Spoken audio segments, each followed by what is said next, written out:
Oke, baik. Bismillahirrahmanirrahim. Assalamualaikum warahmatullahi wabarakatuh. Kali ini saya akan menjelaskan tentang perancangan dan pengembangan produk ya.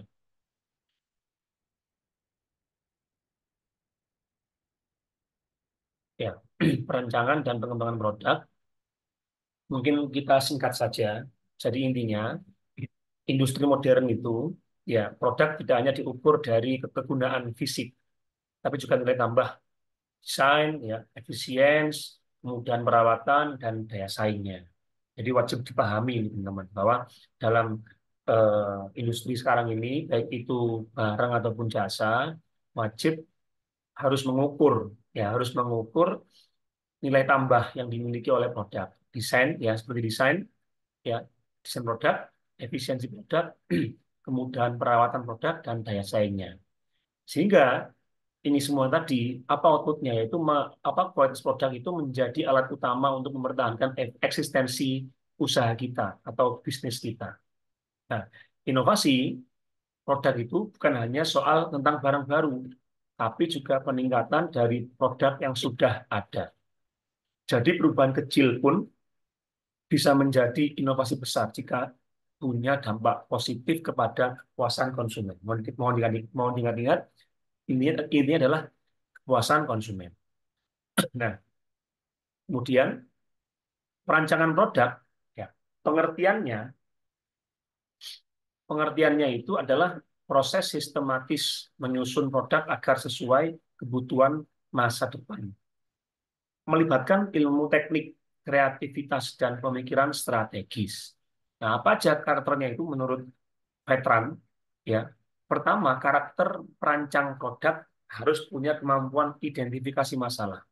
Jadi dia mampu untuk menilai, mampu untuk melihat masalah apa yang muncul saat ini. Yang kedua, dia harus kreatif dan solutif, punya kreasi yang tinggi dan memiliki solusi yang baik. Yang ketiga, terbuka terhadap kritik atau saran dari orang lain. Yang keempat, punya latar belakang keilmuan teknik, ya, fisika, kimia, matematika, atau sekarang itu ke digital.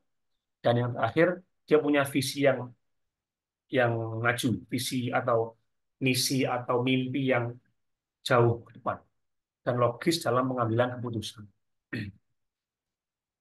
Adapun tahapan-tahapan dalam perancangan produk, pertama tadi ya, identifikasi kebutuhan, pengembangan konsep, finalisasi dan desain teknis, dan dokumentasi teknis. Jadi simulasi sederhananya yaitu, misal dalam membuat desain produk minuman kekinian dari nol, berdasarkan hasil survei kecil. Jadi kalau teman-teman tahu Aqua, itu ada yang botolnya botol seperti cucupan. Jadi nggak di bukan seperti yang kita tahu dibuka itu enggak, tapi kan dicucuk. Artinya itu adalah eh, inovasi produk yang bagus itu apa? Untuk agar mungkin pertama betul tadi dimiliki kita sendiri. Orang kalau minta itu sungkan karena itu cucupan. Jadi kayak ada khasnya kita dan lain sebagainya. Kemudian pengembangan produk. Nah, apa itu pengembangan produk? Yaitu proses transformasi ide menjadi produk nyata yang bernilai ekonomi dan disukai pasar. Mencakup modifikasi produk lama dan membuat produk baru. Menurut para ahli, ada Kotler, Keller, Henry Simamora, dan Nasution. Masing-masing punya definisi yang berbeda-beda. Anda bisa baca sendiri. Yang intinya apa? Tentunya intinya bahwa perlu ada beberapa konsep seperti inovasi kreatif. Kemudian kalau menurut Kotler Keller itu inovasi kreatif. Wajib ada inovasi yang kreasinya itu bagus. Yang kedua, menurut Henry Simamora, apapun yang kita inovasikan wajib dikomersialisasikan, wajib dijual, wajib disukai oleh konsumen kita. Lalu menurut Nasution ada penelitian dan dikembangkan secara baik. Oke, berikutnya jenis dan kategori inovasi. Pertama, jenis inovasi menurut Carissa 2015 ada pertama radical innovation, yaitu mengubah total sistem atau produk seperti PC menggantikan mainframe. Jadi dulu itu pakai seperti apa? Seperti eh, mesin tombol ya menjadi PC atau komputer. Kemudian sekarang itu kalau secara inovasi sudah ada handphone dan tablet, di mana beberapa tablet seperti merek Huawei dia bisa menggantikan apa sistem kerjanya laptop karena di tablet Huawei itu bisa kita gunakan aplikasi WPS Office yang memiliki tampilan seperti Microsoft Word pada umumnya sehingga dapat membantu kita untuk pekerja kantor atau pekerja secara Office itu di luar PC, di luar laptop, dan di mana-mana. Karena laptop tentu lebih berat ya, lebih berat, lebih ribet, jarang yang touchscreen. Kalaupun touchscreen harus harga mahal. Sedangkan tablet yang harga 5 juta, 6 juta itu sudah memiliki aplikasi-aplikasi yang seperti laptop di beberapa merek tertentu. Oke, yang kedua, incremental innovation, yaitu perbaikan kecil. Contoh, upgrade prosesor. Nah, ini boleh juga. Misalnya kita ada inovasi nih dari merek Samsung atau merek Oppo di mana harga sekian, harga lebih mahal sedikit, tapi dia bisa bertahan 5 tahun, 6 tahun dikarenakan prosesornya dan RAM-nya lebih besar. Oke, yang ketiga yaitu arsitektural.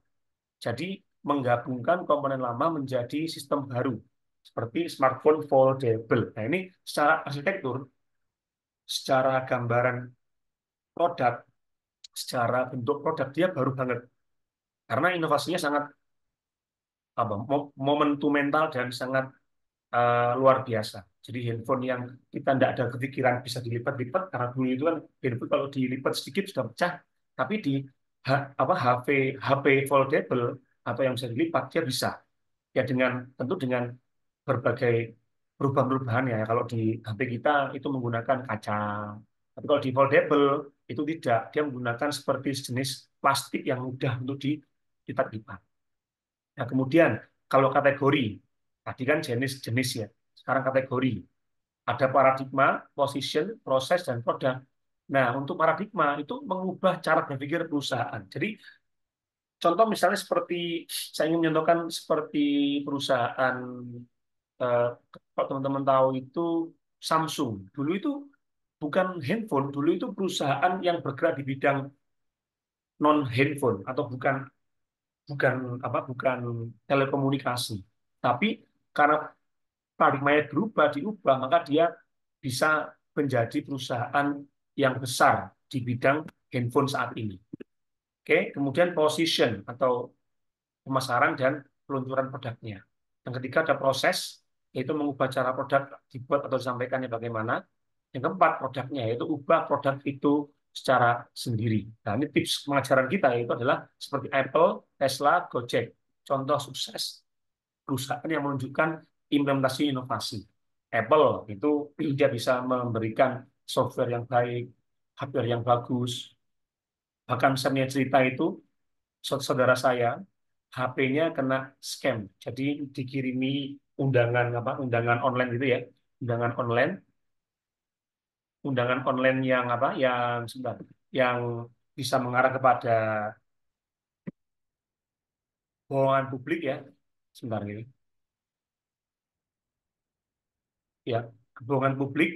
Tapi karena HP-nya Apple, jadi nggak bisa yang mengirimkan penipuan akun m-banking itu dia nggak bisa masuk karena Apple memiliki sistem keamanan yang sangat teruji. Jadi kalau Anda punya HP Apple itu kalau ada undangan-undangan APK-APK yang niatnya untuk mengambil uang kita itu insya Allah secara secara sistem dia akan aman.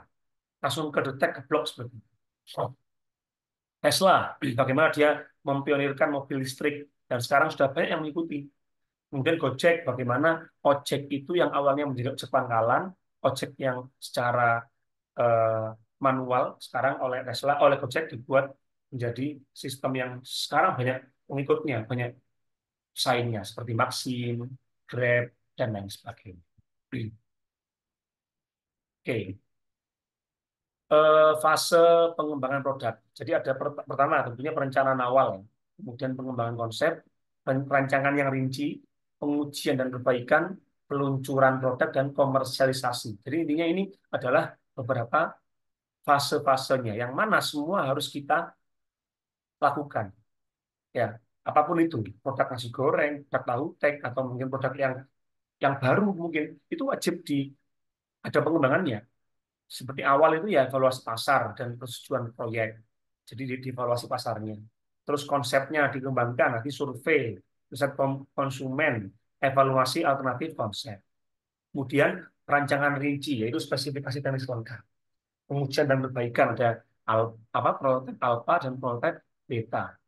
Dan peluncuran produk, jadi produksi awal, pelatihan tim, evaluasi sistem produksi, di mana nanti ini semua adalah untuk persiapan komersialisasi, yaitu distribusi ke pasar dan strategi peluncurannya.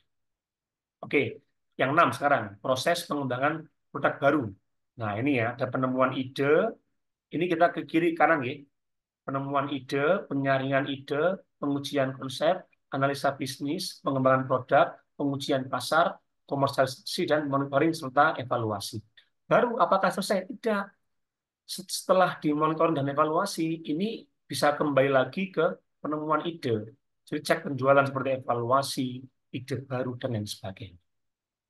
Oke, intinya teman-teman, dalam perancangan dan pengembangan produk setelah adalah proses lintas fungsi.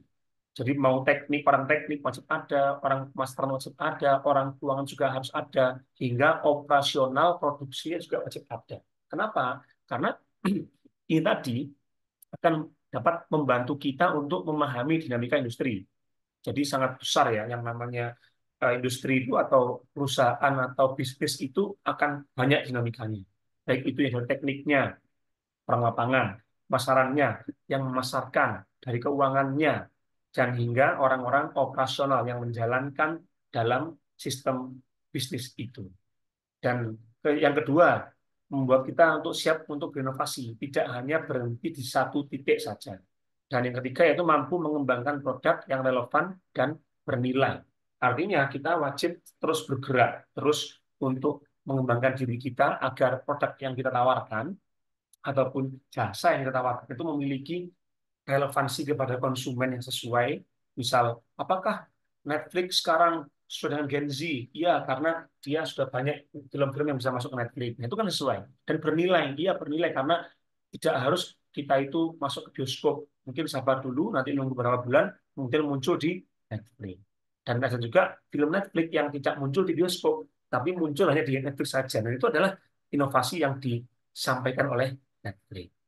Oke, demikian teman-teman yang dapat saya sampaikan tentang perancangan dan pengembangan produk. Mohon bisa mohon bisa dipahami ya bahwa dalam bisnis itu kita wajib untuk melakukan beberapa inovasi serta beberapa beberapa pengembangan yang fungsinya adalah untuk inovasi bisnis agar selalu bisa diterima oleh pasar dan selalu diterima oleh konsumen. Sekian, terima kasih.